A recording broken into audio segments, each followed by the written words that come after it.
How's it going? Happy Thursday. I've got Lily home with me. She's got a little bit of a cough.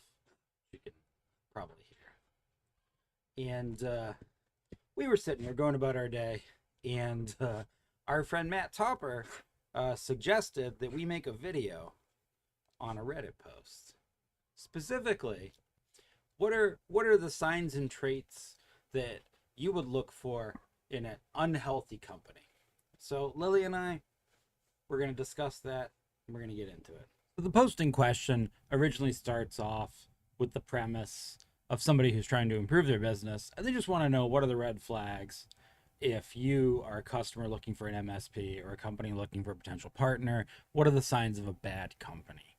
And I think expanding that a little further and maybe redirecting it to be a little bit more relevant of a topic to MSPs and vendors, what are the red flags? What are the signs of a bad potential client? What are the signs of a bad partnership?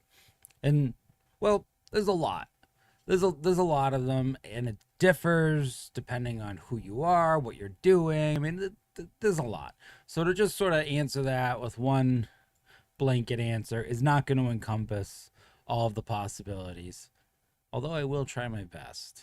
I think for questions like this, it's helpful to compare the situation the same way we would to human relationships, and remember that no matter what we do, we're going to apply some biases, and we shouldn't, but we're going to. So just be aware of that when you are trying to identify what those red flags are that indicate a bad company, you're going to be looking at that through a biased lens, just like you would if you were looking for those signs in any sort of relationship with another human. But I do think there's one thing that's pretty telling that you can look for that almost always ends up indicating that there will be potential other problems. And it might sound a little bit surprising given that so many of us are in the business of providing services or products, but that's a company or an entity that doesn't know what they want. Hearing that, well, Dean, that's literally my job. My job is to help people and guide them through something they don't understand. That's not what I meant.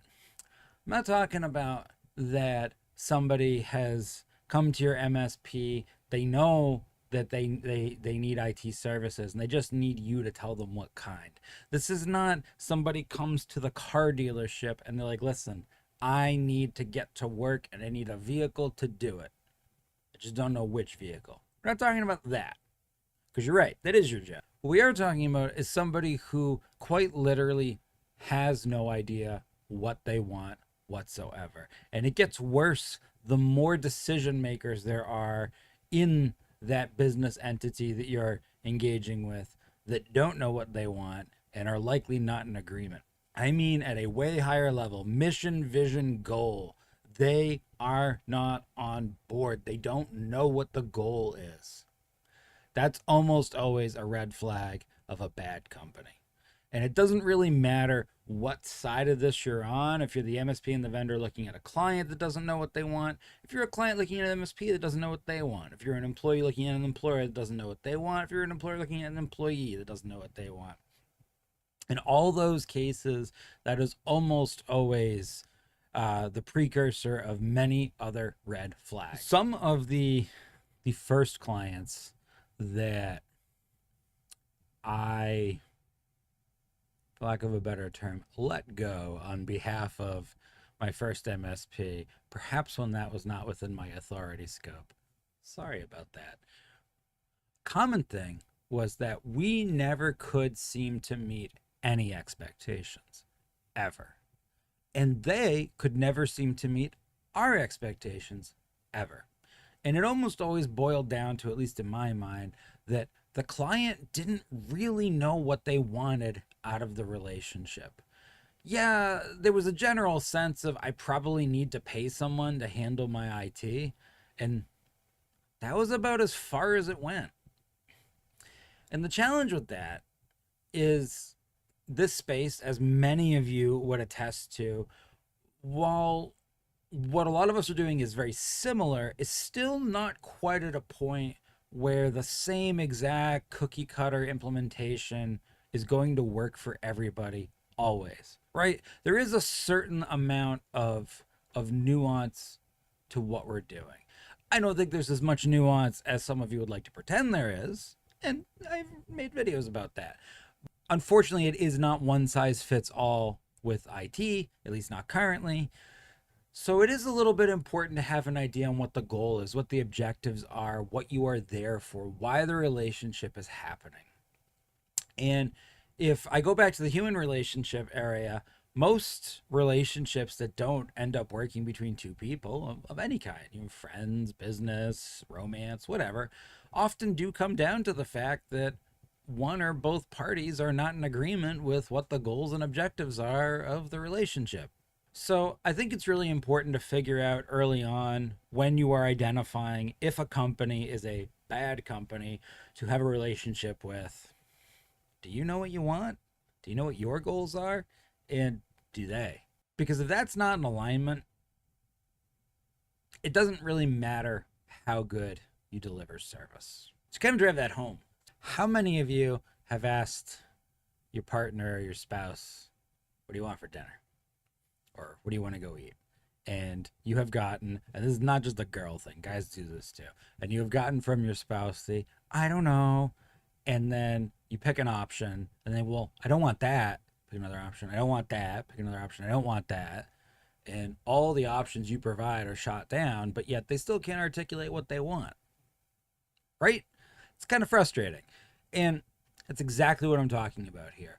We have the general sense that hungry, need eat, but beyond that, there's not a lot of agreement on what the goal is, what the mission is, what good looks like, what the deliverable is.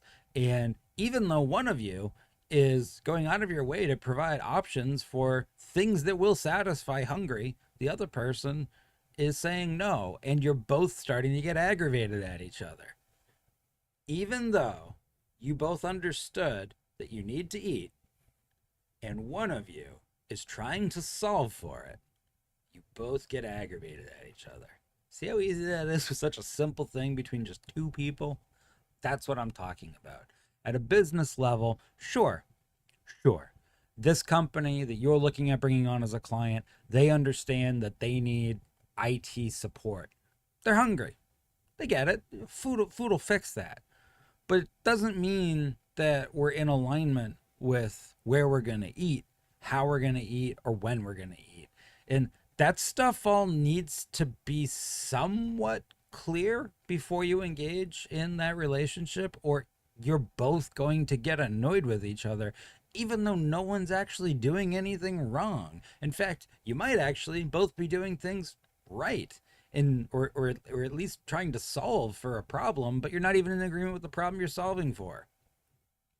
To me, that's a red flag of a bad business and a bad relationship, is when the other party is unable to articulate or does not know what they want on that very basic level. What do you do about it? Way too many answers to fit in the scope of this video.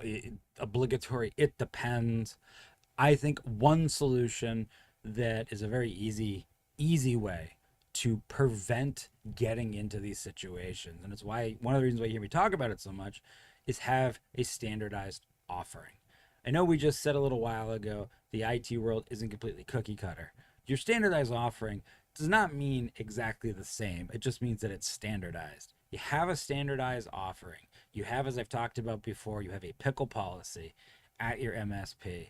When you come across a prospect who is not entirely sure what they want, you can just say, well, this is what I offer. And then it's a simple, that's what we want or that's not what we want. And if it's what they want, great. You've just found a match. And now they know what they want. And everybody's aligned, and you can start aligning everything around that shared goal and that shared deliverable. If they say that's not what I want, then we're not the right company for you. And we wish you the best of luck. And you'll find someone else eventually. You know what it's not your job to do? to sit there and list 20 different restaurants until they finally say yes to something. Because none of them are going to be good, and you're both annoyed at each other. Have a good Thursday, everybody.